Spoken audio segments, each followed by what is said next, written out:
Bonjour à toutes et à tous, on est de retour sur la chaîne Basket Session Rivers pour un nouveau CQFR, le point quotidien sur la NBA où on décrypte les matchs de la nuit et l'actualité de la NBA. Il y avait deux matchs au programme hier soir, deux petits matchs. Le jeudi soir, c'est souvent une soirée un peu plus repos, mais avec des gros matchs. Pour le coup, il y avait Milwaukee qui recevait Philadelphie, victoire des Bucks 118-117. On en reparlera bien évidemment avec la première glorieuse de Damian Lillard.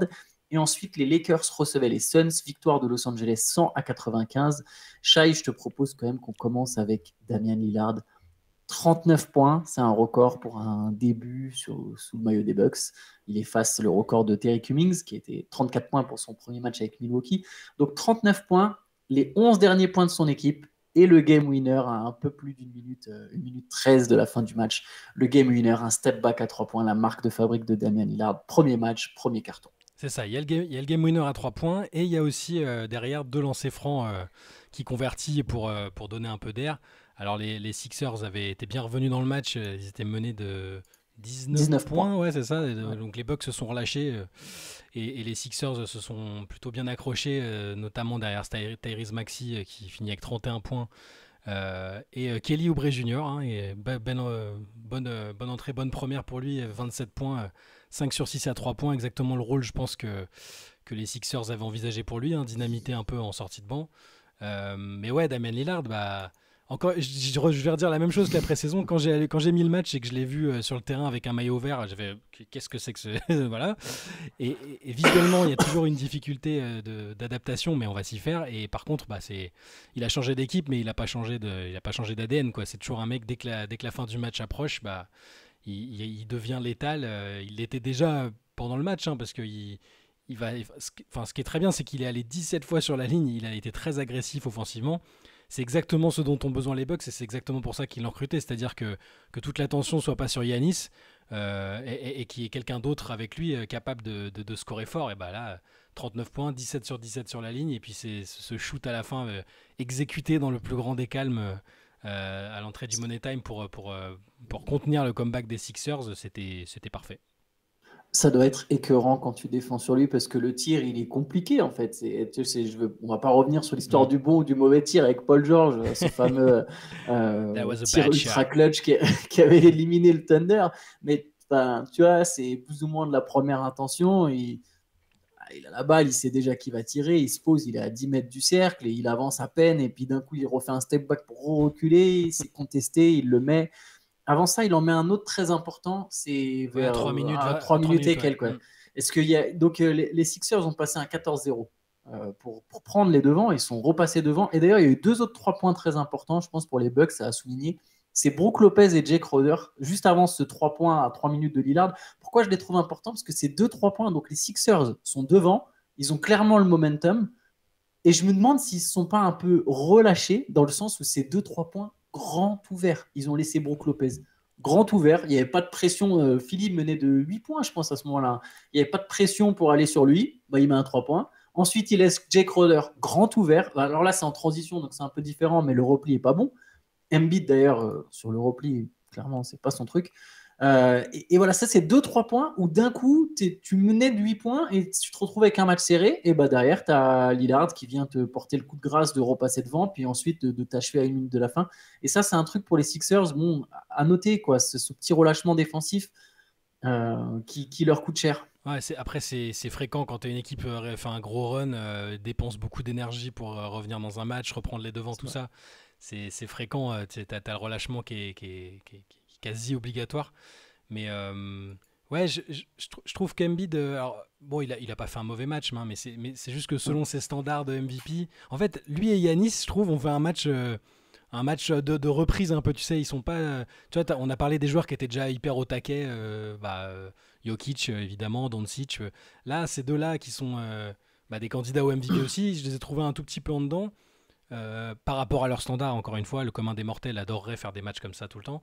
Mais Yanis, pareil, beaucoup de pertes de balles, Embiid, beaucoup de pertes de balles, et ils se sont plus 7 reposés, chacune. ouais, ils se sont beaucoup reposés sur leur leading guard, quoi, sur Maxi d'un côté, qui fait un bon match, 31 points, qui a été Ouais. très bien. Et, enfin, c'est ce dont auront besoin les Sixers les Sixers sans Harden de toute façon, hein, c'est que Maxey joue comme ça et Lillard qui a été exactement ce dont avaient besoin les Bucks avec un Giannis un peu plus moins dominant que ce qu'il est capable d'être. Donc c'est un premier match, l'alchimie est en train de se travailler, mais direct on voit pourquoi ils l'ont pris quoi. Et il n'est pas dans l'hésitation, il est là pour libérer Yanis d'une pression et offrir une alternative qu'ils n'avaient pas avant. Un mec qui rentre des shoots comme ça à la fin d'un match, ils n'avaient pas, avec tout le respect qu'on peut avoir pour Jrue Holiday, qui apporte des choses éminemment différentes de Lillard.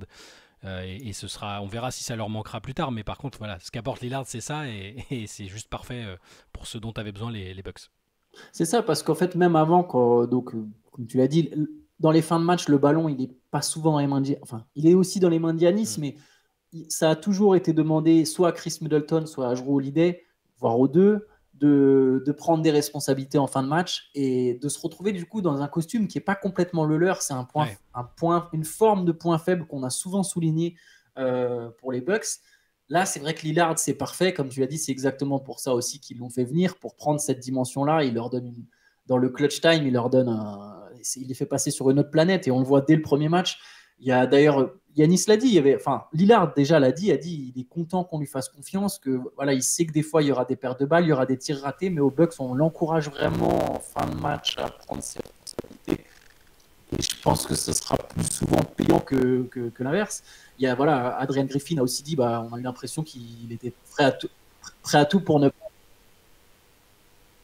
Désolé, excusez-moi, perdu le fil et Yanis aussi qui a dit que le but c'était évidemment de l'alimenter, il avait la main chaude et donc on verra encore des moments comme ça et après bien sûr tu as raison, il y a besoin de trouver une alchimie, une combinaison, mais on les a déjà vus beaucoup, sur pick and roll c'est tout bête mais on le répète depuis le début, mais il y a eu plein de moments justement où la toute première passe décisive du match de Lillard c'est sur un pick and roll avec Yanis, un vrai côté one-two punch que je pense on n'a pas vu en NBA depuis très longtemps, le côté un extérieur, un guard fort et un pivot aussi puissant, ou un intérieur aussi puissant, on n'a pas vu ça depuis longtemps.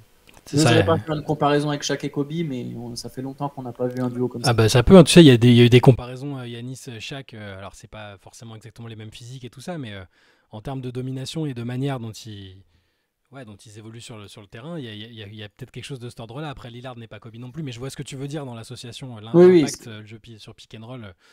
Et on va les voir développer ça dans les prochaines semaines. Là, c'était un bon premier test. Philadelphie a été franchement, pour une équipe qui a connu un changement de coach et puis les soucis, qui a son meneur titulaire All-Star qui est bloqué à l'aéroport par la sécurité de l'équipe pour pas embarquer. Bon, on va en parler rapidement, mais James Harden voulait revenir dans le groupe. Il s'est pointé à l'aéroport pour au moins faire partie du déplacement.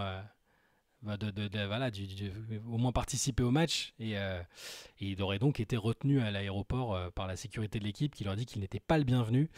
Donc les bruits des derniers jours, son absence avec la santé de sa mère, c'était probablement vrai. J'imagine pas qu'on invente un truc comme ça. On joue pas avec la santé de la famille, mais visiblement les Sixers, ça les a pas trop émus. C'est pas pour ça qu'ils vont le réintégrer à l'équipe comme ça, quoi. En fait, les Sixers ont déterminé qu'il était pas en condition pour jouer et que du coup, il était préférable qu'il s'entraîne qu'il se prépare au centre d'entraînement et qu'il ne prenne pas part au road trip. Sauf que du coup, il s'expose à une amende parce que l'absence d'Harden, on sait que maintenant il y a des règles sur le load management. Il y a des règles sur le fait qu'on puisse pas reposer des stars à l'extérieur sur des matchs télévisés, etc. C'est un match à l'extérieur, match télévisé. Il y a une enquête qui est menée par la NBA. Les Sixers devront justifier l'absence d'Harden comme à l'époque où certains devaient justifier leurs absences auprès des CPE. C'est la même chose.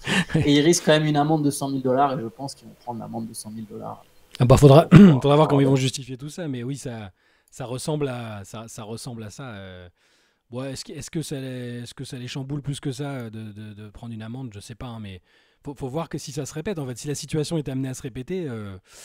Là, ça les amusera sans doute moins de payer $100 000 à chaque fois. Oui, ça c'est sûr. Je crois qu'après, les sanctions changent. J'ai plus le truc exact en tête, mais je crois qu'après, ça change. Sinon, un petit truc, rien à voir, mais j'y pense sur les Sixers, il y a quand même si c'est une belle équipe, j'ai trouvé aussi qu'ils avaient plutôt bien joué. C'est presque dommage, au final, cette histoire avec Harden, parce que l'équipe m'a l'air quand même intéressante, mais il y a un truc qui fait que j'ai vraiment déjà du mal à me dire, c'est très tôt, c'est même pas sur ce match. il n'y a pas de stopper extérieur en fait. Ouais. Sur ce panier, alors Oubre il défend bien sur le panier de Lillard, mais tu sens que Lillard, il n'y a aucun moment il est en flip d'avoir Kelly Oubre, et avant il le provoque, il le passe 2 fois en dribble, il provoque un end-one, à un moment il se prend 3 lancers, pas sur une faute d'Oubre, pareil. Enfin bref, il s'amuse un peu avec Kelly Oubre, qui essaye, hein, Kelly Oubre, franchement il essaye, il est long, il a des atouts aussi défensifs, mais c'est pas un vrai stopper. Et il n'y a aucun stopper extérieur aux Sixers, et tous les meilleurs attaquants de nos jours, c'est de toute façon des extérieurs. Donc rien que sur ça, tu te dis, mais c'est pas possible en fait. Si t'as pas un Holiday, un Smart, je vois pas, c'est pas possible. Voilà, je sais que ça fait très waouh, le mec constat, premier match, il dit c'est mort, les Sixers ils seront pas champions. Mais sur cet aspect-là, enfin là, on le sent avec Lillard, quoi. Il est en confiance face à Oubre, quoi. Il se dit, Bah, ah, non, mais lui, avant le premier match, on avait déjà on était déjà un peu sceptique, mais moi c'est plus pour ouais, c'est plus ouais, l'atmosphère autour de l'équipe, l'incertitude. Mais c'est vrai. Après, est-ce qu'avec Harden, ils peuvent pas essayer de récupérer un mec avec un profil plus défensif s'ils arrivent à le trader? On n'en est pas là parce que les Clippers sont apparemment même pas dans la discussion actuellement. Ils se sont un peu retirés, ils ont pris du recul. Ils se sont dit notre équipe, elle marche plutôt correctement a priori. Donc est-ce qu'on va vraiment se saigner pour Harden? Bon, mais ouais. Écoute, on verra. Chaque jour suffit sa peine dans le dossier Harden pour les Sixers. Évidemment à suivre. On va passer au deuxième match de la soirée, c'est la victoire des Lakers donc contre les Suns 100-95. Grosse remontée dans le quatrième quart-temps. Il y avait 11 qui est passé. On va revenir sur le quatrième quart-temps désastreux des Suns. Mais grosse victoire, puis je te donne les stats et je te laisserai me parler de tes impressions sur le match. Mais 30 points, 12 rebonds d'Anthony Davis et 21 points, 8 rebonds, 9 passes d'un LeBron James qui, là, pour le coup, il a joué tout le quatrième quart-temps. Tu auras envie de parler de ça. Donc voilà pour ce match Lakers-Suns. Je te laisse sur tes impressions sur la rencontre. Ouais, bah les Lakers espéraient probablement que les absences de Booker et Bill, parce que Booker est absent, il faut le signaler. Là aussi, il y a la question du lot de management. Bon, il s'est apparemment blessé au pied au premier match de la saison contre Golden State. Ouais, contre Golden State. Enfin, en fait, il était déjà blessé, il était déjà incertain pour le premier match, et ça renforce en fait l'idée de se dire qu'ils l'ont juste ménagé, c'est de se dire bah en fait il a joué. C'est juste que là ils se sont dit bah non, on le repose quoi. Et du coup, match à l'extérieur, plusieurs stars reposées en même temps et match télévisé, ils ont enfreint toutes les règles à la fois là, les Suns. Un gros doigt d'honneur au nouveau règlement, mais bon après ils trouveront peut-être la parade. Là ça va être intéressant justement par rapport à ce règlement-là de voir comment les équipes essaient de le contourner. On va voir s'ils arrivent à éviter l'amende. Mais sinon sur le terrain, sans Booker et Bill, il restait que le dernier membre du trio, Kevin Durant, et bon pour le coup il a été il s'est mis en mode tornade, hein, et il a été un peu trop seul je pense quand même. Mine de rien, 39 points, 11 rebonds. Ouais, 39 points, 11 rebonds. Sur la fin, ils tiraient la langue et puis ils l'ont bien défendu quand même, je trouve. Notamment Tony Davis sur quelques séquences en fin de match. Mais c'est LeBron qui plie l'affaire en fait, hein, sur la fin de match. Tu sens qu'il est en mission. Il y a ces fameuses limites de minutes. Cette limite de minutes qu'on nous a sorti au match précédent. On s'est dit, ah ouais, il va vraiment jouer 29 minutes tous les soirs, quel que soit le scénario. Premier match, Darvin Ham a expliqué après, hein, il l'a consulté, moins 12 au début du quatrième quart-temps, ça jouait pas bien. Il lui a dit qu'est-ce que tu as envie de faire, et LeBron il a dit j'ai envie de jouer, hein, j'ai envie de jouer plus que ces 29 minutes, donc il a joué 35 minutes et tout le quatrième quart-temps. Et je pense que les Lakers avaient énormément besoin de ça parce que alors il finit avec 21 points, 9 passes, 8 rebonds, 2 interceptions, des contres, et surtout quand il est sur le terrain, les Lakers c'est une autre équipe, c'est sans surprise, hein, c'est pas une nouvelle, hein, mais plus 22 quand il est sur le terrain et des drives, j'allais dire des drives d'anciens, mais c'est même pas des drives d'anciens, parce c'est ce qu'il sait faire de mieux à l'heure actuelle, mais il va provoquer et il met 2 paniers super importants dans le money time. Tu vois que derrière il a un regard de défi, je sais pas ce qu'il dit, mais ça doit être un truc du genre voilà ce qu'il vous dit le vieux, tu vois, c'est un peu un truc comme ça. Parce qu'il a entendu, hein, il a entendu les analyses des gens, des mecs d'ESPN et tout, dire bon, bah là, ça y est, LeBron, il est trop vieux, c'est plus son équipe, il faut que ce soit Anthony Davis. Enfin, ce qu'on dit aussi par ailleurs, hein, il faut que ce soit aussi l'équipe de Davis. Et bon, il est encore indispensable, tu vois. S'il arrive à jouer 30 minutes, mais à mettre tout le temps cette intensité et qu'il a tout le temps cette production, ce sera incroyable pour les Lakers qui, par ailleurs, ont 2-3 trucs à résoudre, notamment je pense l'utilisation d'Austin Reeves qui n'est pas optimale pour l'instant. Il est benché tout le début du quatrième quart-temps, il n'a pas exactement le même impact que lors des derniers playoffs. toujours D'Angelo Russell, dont on ne sait pas trop. Pareil, lui, c'est pas optimal non plus. Mais quand LeBron et Davis sont à ce niveau-là, même si c'est sur un carton, parfois ça suffit. Contre une équipe des Suns qui était bien trop déplumée, sans les deux autres, c'est trop léger, clairement, on l'a vu là. Voilà ce que je retiens de ce match-là. Oui, après, les Browns, c'est même pas des drives d'anciens, c'est des drives C'est des en drives. fait, qu'ils faisaient il y a 10 ans, quoi. C'est ça Mm. qui est ouf. Par contre, moi, je pense que, tu vois, tu dis s'ils gardent cette même intensité, etc. Moi, je pense que c'est mauvais signe pour les Lakers. En fait, Mm. c'est mauvais signe que sitôt ils aient déjà besoin à ce point de LeBron. C'est dans le match contre les Warriors, d'ailleurs, pas contre les Warriors, c'est contre les Nuggets, pardon. Mm. Ils reviennent au score jusqu'au moment où LeBron doit sortir du banc dans le quatrième quart-temps. Et là, Jokic, il rentre et il se régale et les Nuggets reprennent le large. Donc là, ils n'ont pas voulu faire la même heure et c'était né de 12 points pour une équipe des Suns qui n'est pas Bill, pas Booker. Et c'est lui qui doit prendre. Par contre, ce qui est marrant, donc, c'est qu'il avait dit bah, moi, je veux jouer les minutes. Bah, il a joué tout le quatrième quart-temps. Il avait dit il y avait aussi ce moment dans le premier match où il dit à Darvin Ham mais vous savez que je peux jouer meneur. Là, c'est clairement lui qui avait tous les ballons Ouais. en main comme à l'époque. Mais Anthony Davis, ça a été aussi l'équipe d'Anthony Davis. 13 points de Davis dans le quatrième quart-temps, 10 points de James. Ils ont mis 23 des 28 points des Lakers dans le quatrième quart-temps. Mm. Et les Browns, clairement, ouais, c'était balle en main, pleine puissance. Ils foncent dans le tas. Ouais, je sais pas, comme en 2013. Quoi. C'est fou. C'est fou qu'ils soient encore capables de le faire. Par contre, je sais pas si c'est vraiment bon signe. Je pense que pour le bien-être des Lakers, vaut mieux qu'ils n'aient pas besoin de le faire aussi souvent en saison régulière et qu'ils gardent ça pour des soirées de playoff bien tendues, bien chaudes. Que voilà, dès le deuxième match de la saison, être obligé de 35 minutes, de jouer tout le quatrième quart-temps pour battre une équipe où honnêtement il y avait Kevin Durant et C'est tout. Capito. Ouais, c'est ça. Il n'y a personne qui met plus de 15 C'est points. pas un manque de respect envers les autres joueurs. Hein. C'est Non, qu'en non. fait, dans le quatrième quart-temps, les Suns prennent 20 tirs, ils mettent 5 paniers.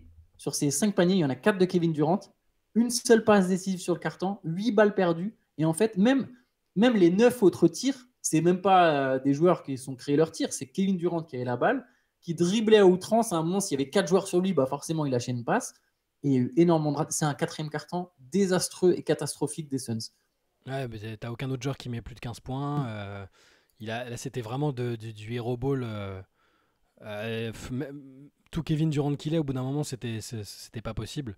Et ils ont fini par bien le défendre sur la fin de match et il avait pas de solution. Euh, pour revenir à LeBron, j'attends juste maintenant de voir si à chaque fois que le match il est serré, il va dépasser la limite 2 minutes. Parce que clairement, il va le consulter à chaque fois. Et s'ils mettent un peu de temps à trouver la formule idéale, ils risquent de devoir jouer 35 minutes tous les soirs en fait. Donc on va revenir au problème de base. Bon, ça on verra. Et pour les Suns, ouais, c'était pas. Tu sais, on avait aussi des interrogations sur leur rotation parce qu'ils ont recruté du monde en termes de profondeur. Normalement, c'est quand même pas mal. Tu peux mettre du Eric Gordon et des trucs, des joueurs comme ça. Euh, Bon, faudra voir. Faut espérer qu'il n'y ait pas trop de matchs sans Booker et Bill à la fois. L'intérêt, c'est de pouvoir au moins aligner tout le temps 2 des 3 stars, je pense, Ouais. qui te permettent de gagner le match, d'avoir une production offensive suffisante. Et il faudrait pas que ça se répète trop. Là, à voir s'ils sont vraiment. Enfin, Bill, c'est un problème au dos et Booker a un souci au pied, je crois. C'est ça. Faudrait pas que ça se répète trop parce que le problème de Kevin Durant aussi, c'est que ces dernières saisons, il se blesse toujours à un moment parce qu'il a une charge trop importante. Il porte l'équipe sur ses épaules. Alors ça fait des matchs magnifiques individuellement. Celui-là, il était quand même d'un haut niveau. Il est quasiment à 50%, je crois, en marquant 39 points. Mais c'est pas bon. Voilà, ça aussi, tu parlais de l'inquiétude d'une utilisation trop importante de LeBron. J'ai la même pour Kevin Durant. Hein. Il est plus jeune, mais il a aussi il y a des kilomètres au compteur, un antécédent de blessure. Faut pas qu'il en soit réduit à faire ça tous les soirs. Bon, quand il y a Booker, normalement, KD recule un peu dans la hiérarchie. Oui, oui. Voilà, il prend un peu moins Mais de il a moins tirs. la balle, en fait. Il a moins la Voilà. charge de créer. C'est ça qui est le plus fatigant. Voilà. Mais ça me fait me dire qu'il faut vraiment pas que les deux autres soient blessés. Il faut qu'il y en ait au moins un des deux qui soit là pour l'épauler parce que Phoenix a besoin d'avoir un KD frais en fin de saison, en playoff ou même en saison régulière dans les matchs qui comptent pour ne serait-ce que conserver l'avantage du terrain. Donc voilà. Oui, je suis tout à fait d'accord avec toi. Là, Kevin Durant, en plus, non seulement il avait tout le temps la balle entre les mains, il était obligé tout le temps de faire la différence, de scorer, de prendre des tirs très difficiles. C'est aussi lui qui défendait, qui prenait des rebonds. T'as l'impression qu'il faisait un peu tout. Je trouve qu'aux Suns, bon, c'est normal, c'est que le deuxième match, c'est une équipe qui a été construite de toutes pièces, mais il y a Mm. aucun fond de jeu. Vraiment aucun fond de jeu. Ils ont joué small ball parce que Yusuf Nurkic avait des problèmes de faute. Ils se sont dit on peut jouer small ball, peut-être avoir de l'espace. Mais en fait, c'était du small ball. Le small ball, c'est intéressant que quand tu mets du mouvement et du rythme. Si tu mets ni rythme ni mouvement, tu es juste une équipe petite qui se fait travailler physiquement. Et c'est exactement ce qui s'est passé. Les Lakers, ils ont fait une défense très physique. Ils ont été très physiques en attaque. Davis, il s'est baladé dessous. LeBron, il s'est baladé dessous. Et du coup, bah, tu étais juste un small ball avec 4 plots qui attendaient que Kevin Durant fasse une différence. Il faut vraiment que Frank Vogel il construise quelque chose. Oui, il y a du temps parce que c'est que le deuxième match, mais en même temps, il n'y a pas non plus beaucoup de temps d'ici les playoffs. C'est un match où Bon, voilà, Jordan il n'y a pas Goodwin. Booker et Bill, mais c'est Ouais. C'est un match pas où encore à Jordan longtemps. Goodwin a joué 30 minutes, hein. Et il y a pas eu Ouais, de et c'était pas un garbage time. Donc, enfin, c'est pas pour lui manquer de respect, mais c'est un joueur de rotation quasiment de bout du banc, hein, normalement. c'est le Euh, seul autre joueur qui a marqué un panier dans le quatrième carton. Ouais, bah tu vois, voilà. Donc, et puis, bon, intéressant, il prend 15 tirs, hein. Enfin, un match des Suns où Goodwin prend 15 tirs. Il met 14 points, certes, mais ouais, j'espère vraiment pour eux qu'ils n'auront pas d'absence, que Booker et Bill seront là fréquemment parce que ça peut être un peu inquiétant. Bon, c'est le premier match, deuxième match, pardon. Deuxième match, ouais. Mais je Ils ont, trouve que le premier était déjà pas très encourageant malgré la victoire, en fait. Hmm. C'était ça. Il faut de la répétition entre les trois. Tu sais, c'était comme les Nets avec KD, Kyrie et Harden quand ils étaient les trois ensemble, quand ils ont pu enchaîner un peu les matchs ensemble. Alors, c'est un échantillon faible de, je sais pas, 15-20 matchs peut-être. Ils étaient Mm. injouables, mais parce qu'ils ont pu aussi travailler. Et après, bah, ça ne l'a pas fait parce qu'ils ont plus pu travailler ensemble. Et voilà. Donc, je veux pas comparer les personnalités et les profils de joueurs, mais il leur faut du temps de jeu ensemble. Et il faut vite que les deux autres y rejouent. Enfin, surtout Bill qui a besoin aussi qui a besoin de minutes. Et moi, je veux surtout pas voir une saison de Kevin Durant à 38 minutes par match, même s'il finit meilleur scoreur de la ligue. Enfin, pour les Suns, du point de vue des Suns, je veux absolument pas ça, quoi. Non, bah, je te rejoins tout à fait. Je te propose qu'on s'arrête là-dessus. On avait fait un peu plus long que d'habitude sur les derniers CQFR. Là, voilà, je pense qu'on est allé quand même. Au moins, on a commencé à rentrer en détail sur ces Ouais. matchs-là. N'hésitez pas à aller sur Basket Session pour des fois plus de profondeur. Il peut y avoir des articles d'analyse ou des news ou plus d'images, etc. Il y a un peu de tout qui se trouve sur le site. Il y aura de nouveau des matchs ce soir, mais on n'est pas là le week-end. On garde le même rythme que ce qu'on a lancé depuis le début des playoffs de la saison dernière, c'est-à-dire que le week-end, on va se reposer un peu et lundi, on se fera un bilan du week-end. On reviendra sur les performances les plus marquantes des matchs qui ont eu lieu vendredi, samedi et dimanche soir. On verra en fonction de ce qui se passe. Ouais, il y aura quand Et, même, enfin dimanche, il y aura quand même sur la chaîne, il y aura Hoop Culture, donc bien sûr. ça c'est cool. Vous aurez quand même de la Et le Moop présence. Deep.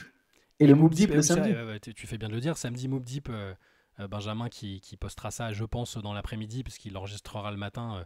Même si, de ce que j'ai compris, son invité de la semaine Un invité surprise. sera sur le même fuseau horaire. Alors, on va attendre que ça se confirme, hein, mais logiquement, c'est quelqu'un qui est sur le même fuseau horaire que lui.